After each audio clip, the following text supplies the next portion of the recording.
You're still watching Newsday here on Arise News, and it is indeed not a good Tuesday for Jacob Zuma, the former South African president, who will be spending the next 50 months in jail. The Constitutional Court found him guilty of contempt after defying the court's order to appear at an inquiry into corruption while he was president. The former president made one appearance at the inquiry into what has become known as state capture, but then he refused to appear subsequently. It remains to be seen if Jacob Zuma will now be arrested.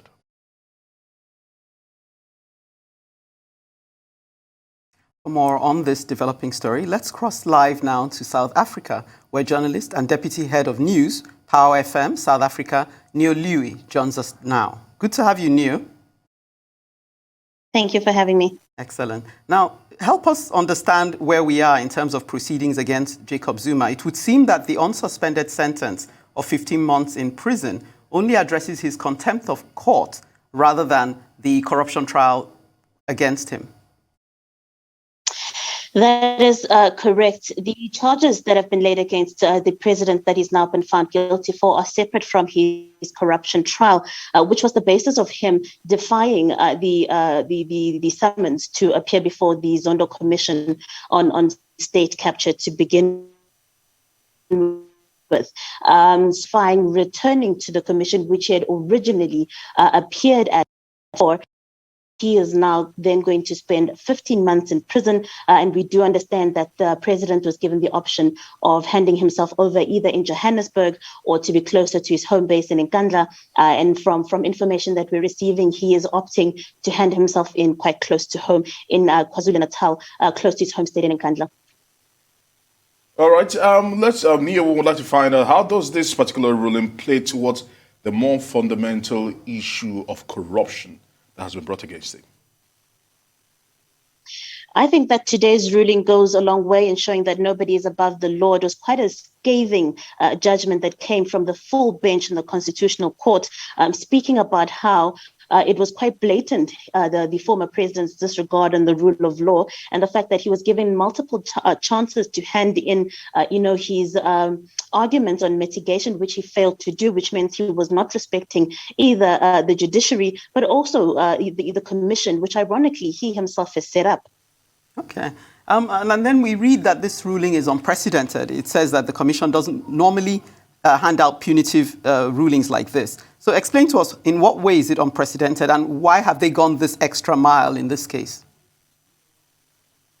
I think that it would be unprecedented because it's the first time in democratic South Africa that a former, head of state has been found or charged in this manner. It's also unprecedented because, as you know, there was a minority ruling from two of the sitting justices, speaking about how, it needs to set a precedent based on the rule of law in its entirety and not Mr. Jacob. But also the fact that, the entire bench said that it had to set the precedent for future indiscretions of this nature, where people who are of high influence, use their position against the law to protect themselves. And it needed to send a clear message on the fact that the law is the law and everybody needs to prescribe to it. All right, we've been told that the ruling was actually based on some findings that Zuma was actually in contempt. That has been clear. But there wasn't a consensus as to the sentencing of Zuma.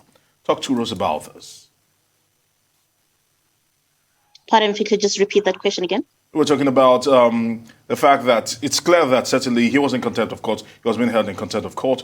But talk to us about the fact that from the bench, there wasn't a consensus.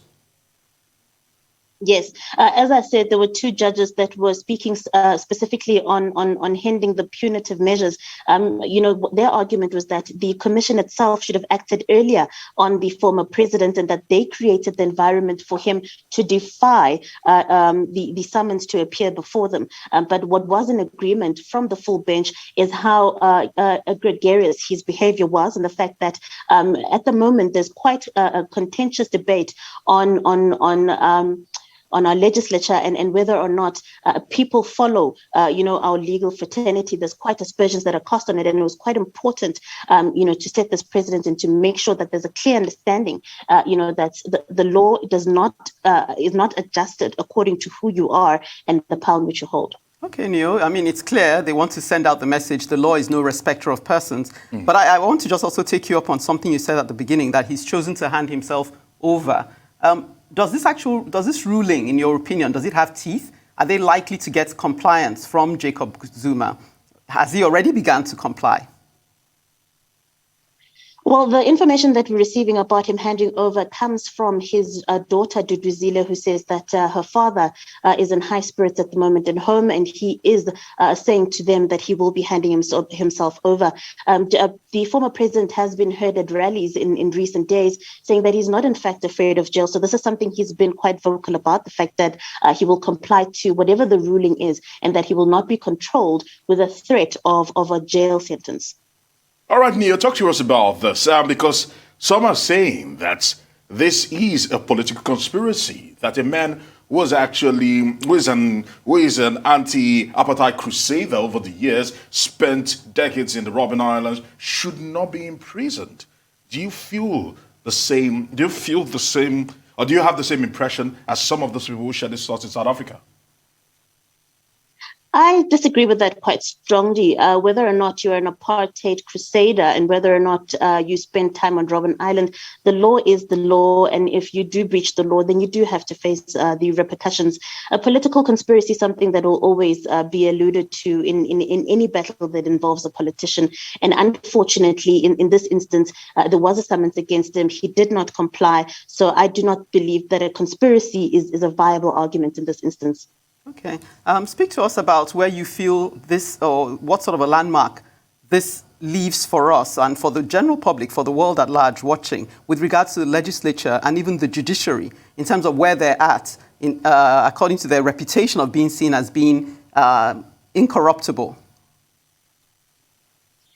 Well, at the moment, I think that it's quite clear that the law will take its course. It does not matter how long. As you know, the former president is also awaiting trial on his corruption charges. So this is a glimmer of hope for some in the response that we're seeing from people on the ground, that in fact, whether 15 years, 10 years, eventually the law does take its course. And I do, we spoke to a few people here in South Africa, and some were saying that in this judgment, for the first time, it felt as if though the country mattered, the law mattered, and the people mattered, and it did not matter, who you were. But we cannot allow for people to adjust their understanding of the law according to how it suits them in their situations. Sorry, Neo, just to piggyback on that, because you said for the first time, I guess where I wanted you to go with that question was, are we seeing a trend away from maybe a time when the law was less more flexible, more adaptable to being plied, if you like? And are we seeing a much more consistent ruling that in this kind of a case? I think that in the past year and a half, maybe 2 years, we have seen, a more will on the legal side to prosecute all those who are in the political sphere, those who have always been seen to be above the law and protected. I think that there is a consistency in how people are persecuted, and also the delay tactics that we in terms of prosecuting issues of this nature. I think that is slowly being removed, from these conversations. All right, talk to us about the impact this will have on the ruling ANC. Some say it would actually strengthen the position of Cyril Ramaphosa as against those who are in favor of Jacob Zuma. Talk to us about it briefly. Absolutely, I agree 100%. As you know, that the current conversation that is happening within the ruling party is quite a divided party at that. Those who are on the side of the party with its current leadership will be quite pleased with the direction that it's taking. There were strict instructions from the ruling party to not support any of their leaders when they do face charges of any criminal activity, to stay away from that and to allow the law to take its course. But we have seen those who have been quite strong in their defense of the former president, that they're saying, defying the political party, the ruling party, that is, saying that they will, fight for him and that they will show up in court and they will show their support. So it is going to be quite divided, as we've seen, and it's quite a pity, because we have to pay close attention in the build up to the local government elections in October to see whether or not the people on the ground, Neo, not just we're going to have to stop you there. Sorry about that. We really do appreciate the insight you've brought us on this particular story.